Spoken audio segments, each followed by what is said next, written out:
Praise the Lord. கிறிஸ்துவுக்குள் மிகவும் பிரியமானவர்களே, உங்கள் அனைவருக்கும் இயேசு கிறிஸ்துவின் எளிய நாமத்தில் என்னுடைய அன்பின் வாழ்த்துக்கள். நம்முடைய தேவனாகிய கர்த்தர், நம்முடைய கர்த்தராகிய இயேசு கிறிஸ்து, அவர் நேற்றும் இன்றும் என்றும் மாறாதவராகவே இருக்கிறார். ஆமென். மலைகள் விலகினாலும், பர்வதங்கள் நிலை பெயர்ந்தாலும், என் கிருபை உன்னை விட்டு விலகாமலும், என் சமாதானத்தின் உடன்படிக்கை உன்னை விட்டு நிலை பெயராமலும் இருக்கும் என்று வாக்குத்தத்தம் தந்த கர்த்தர் இன்றைக்கும் நம்மோடு பேசுகிறார். ஆமென். ஹல்லேலூயா.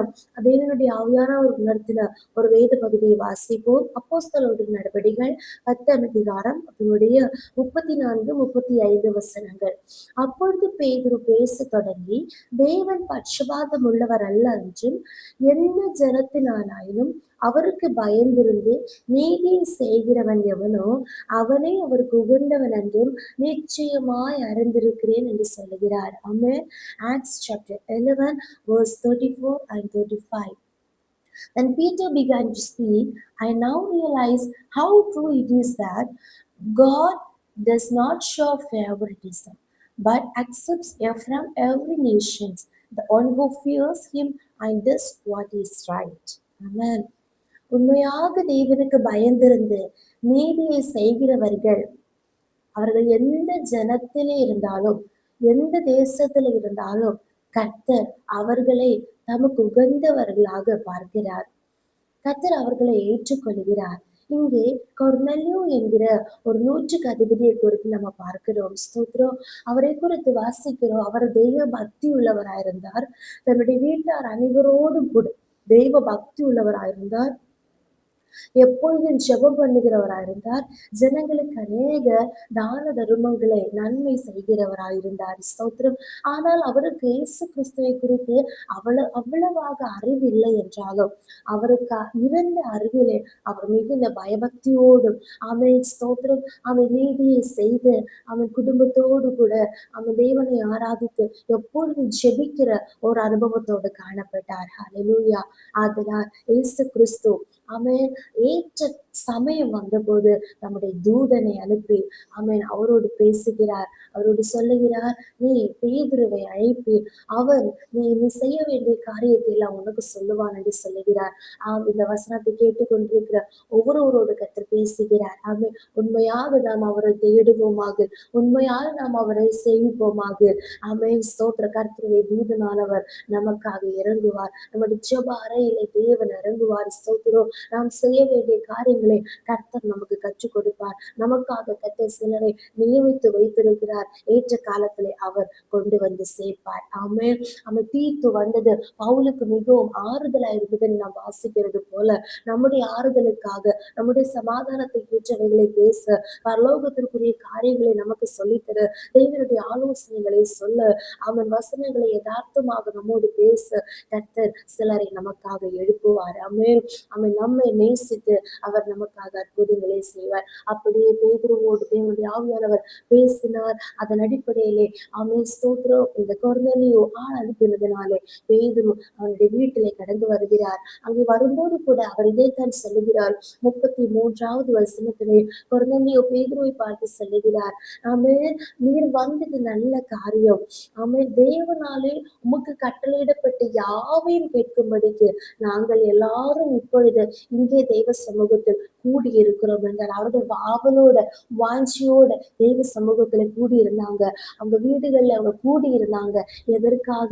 தேவன் இயேசு கிறிஸ்து என்னென்ன காரியங்களை பவுலோடு சொல்லி அனுப்பி இருக்கிறார் அதை நாங்கள் கேட்கும்படிக்கு, அதற்கு நாங்கள் கீழ்ப்படியும்படிக்கு நாங்கள் கூடி இருக்கிறோம் என்று சொல்லுகிறார். அப்பொழுதுதான் அவர் சொல்லுகிறார், எந்த ஜனத்தினாலும், ஹல்லேலூயா, அவர்கள் புறஜாதியாக இருந்தார்கள், ஆனாலும் கூட பக்தியோடு, பயத்தோடு, நடுக்கத்தோடு, நீதி செய்து, நன்மை செய்து, எப்பொழுதும் ஜெபம் பண்ணி கொண்டிருந்த அவர்களை கர்த்தர் நேசித்து பேதுருவை அங்கே அனுப்பினார். பேதுரு அவன் ஸ்தோத்திரம், உண்மையான சுவிசேஷத்தை, இயேசு கிறிஸ்துவை குறித்துள்ள நற்செய்தியை அவர்களிடத்துல சொல்லி கொண்டிருக்கும் போதே, வசனத்தின் ஆழமான சத்தியங்களை, இயேசு எதற்காக பூமியிலே வந்தார், ஒவ்வொரு காரியங்களையும் சொல்லி கொண்டிருக்கும் போதே பரிசுத்த ஆவியானவரால் எல்லாரும் நிரப்பப்பட்டார்கள். பெற்றுக்கொண்டார்கள். அதே அதிகாரத்தின் கடைசி பகுதியில் வாசிக்கிறோம், அவர்கள் எல்லாரும் ஞான ஸ்நானம் பெற்றுக்கொண்டார்கள். எல்லாரும் தேவனுடைய பிள்ளைகளாக மாறினார்கள். இன்றைக்கு கூட இந்த வசனத்தை கேட்டுக்கொண்டிருக்கிற ஒவ்வொருவரோடும் கர்த்தர் இன்றைக்கு பேசுகிறார். ஹல்லேலூயா. ஆமென். ஸ்தோத்திரம். நம்ம எவ்வளவு பிஸி ஷெட்யூலா இருந்தாலும் தேவ சமூகத்திலே எப்பொழுதும் ஜெபிக்கிறவர்களாக, தேவனுக்கு பயப்பட்டு வாழ்கிறவர்களாக, நீதி செய்கிறவர்களாக, நன்மை செய்கிறவர்களாக வாழ்வோமாக.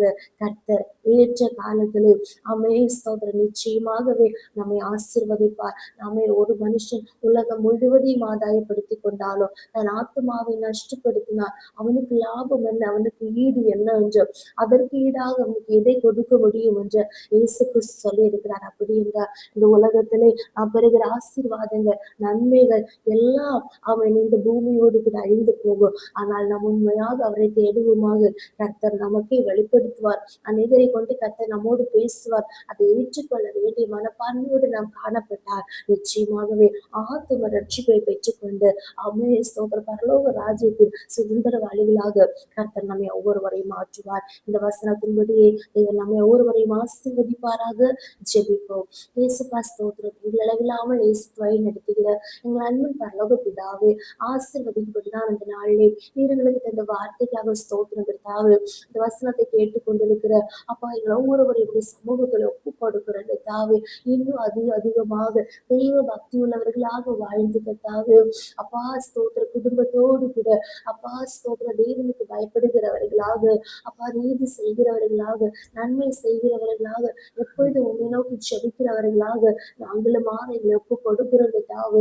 நிச்சயமாகவே ஸ்தோத்திரம் ஸ்தோத்திரம் ஸ்தோத்திரம். உண்மையா உமக்கு பயப்பட்ட நீதி செய்கிறவர்களை கர்த்தாவே உமக்கு உகந்தவர்களாக காண்கிறீரே கர்த்தாவே.